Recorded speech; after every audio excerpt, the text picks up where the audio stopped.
make it, do it, makes us harder, better, faster, stronger. That don't kill me, can only make me stronger. I need you to hurry up now, cause I can't wait. Okay, Matt, we're back.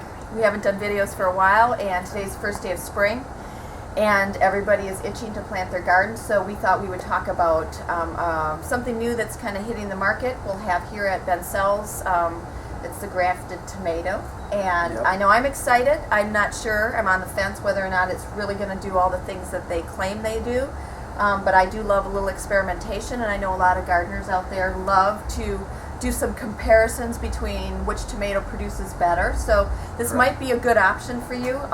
They're going to be a little more expensive, obviously, and Matt's going to talk a little bit about the grafting process, and hopefully that will help you to understand why they're going to be a little more expensive. Correct. But I think that for all of us out there, I know I'm going to put one of these guys in my garden and do some comparisons, and so if you come into the greenhouse, we'll help you make some decisions about whether you do grafted or non-grafted or do both.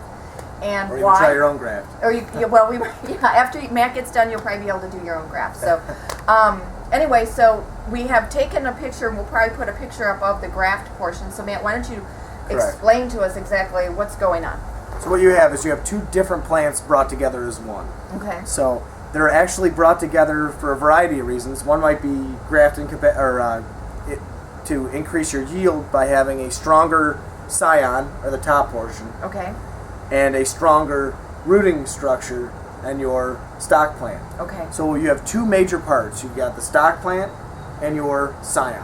Okay. And your scion is going to grow off of that stock plant's rootstock. Okay. Because what it's primarily grown for is either drought resistance, or the ability to take up more water, Okay. or the ability to overcome soil-borne diseases. There's a lot of reasons that you might have issues with your scion stock if you're rooted on itself.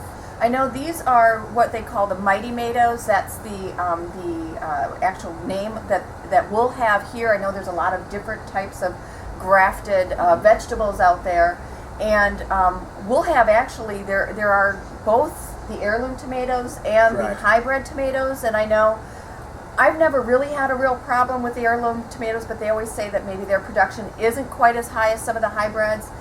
I don't know. And that's kind of hit or miss, and Right. a lot of that's season dependent as Right. well. So Right. one of the things you can do is you can try to find pertinent research that's been done from a variety of land-grant universities that have actually evaluated the grafting of heirlooms and of some of these plants as well. Okay. So if you get on Google and do a little bit of searching, you might find out some interesting things. And I know they started in Europe. They said on the East Coast, United States East Coast, they're really adapted well to that because, you know, think about if you're up in Maine, you have a very short growing season. Yes. And so these are supposed to kind of not be bothered by any weather.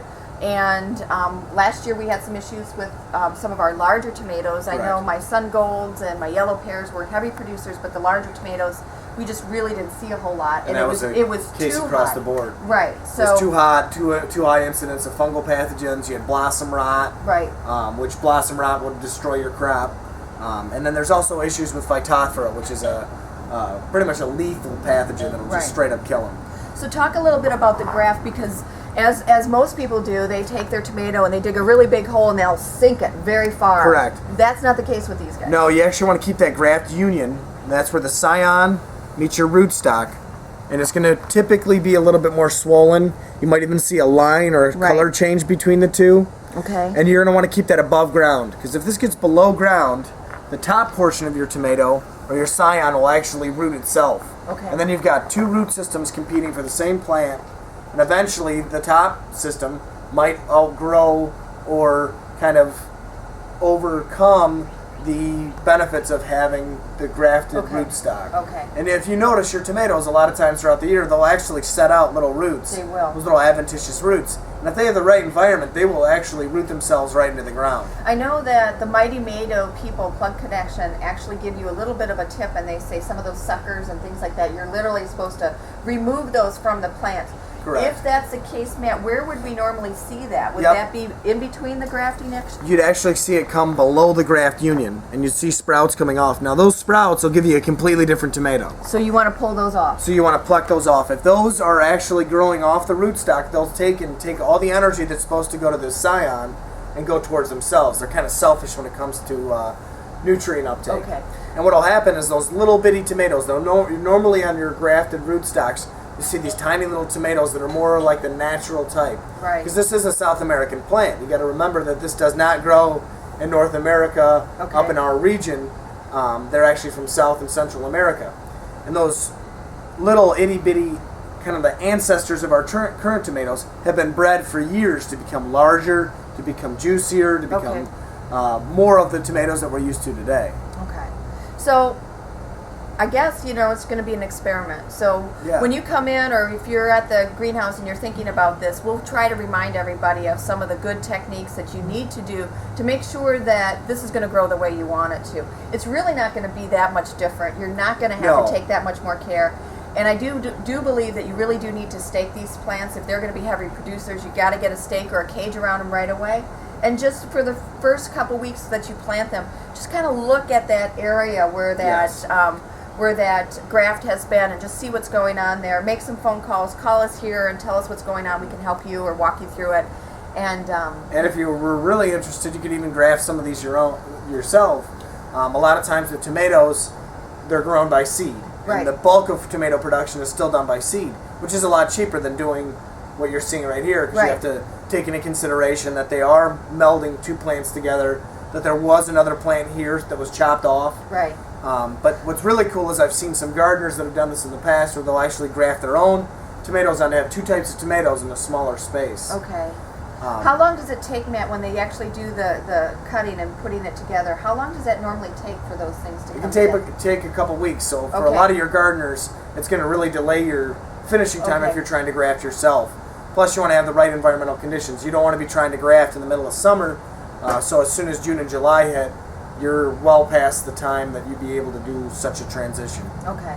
And I know that, and like I said, these guys are going to be a little more expensive than your regular tomatoes. A lot of that has to do, this was a hand process. This is something that they did with each tomato. When they came to us, they had this little plastic over the graft to protect it.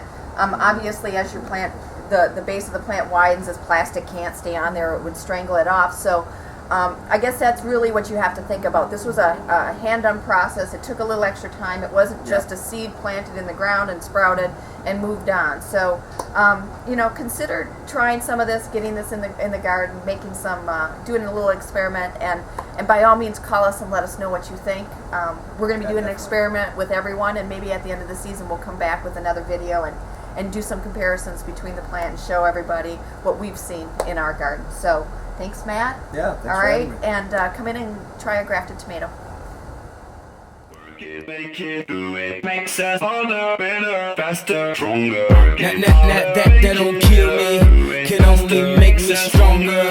I need you to hurry up now, cause I can't wait much longer. I know I got to be right now, cause I can't get much longer.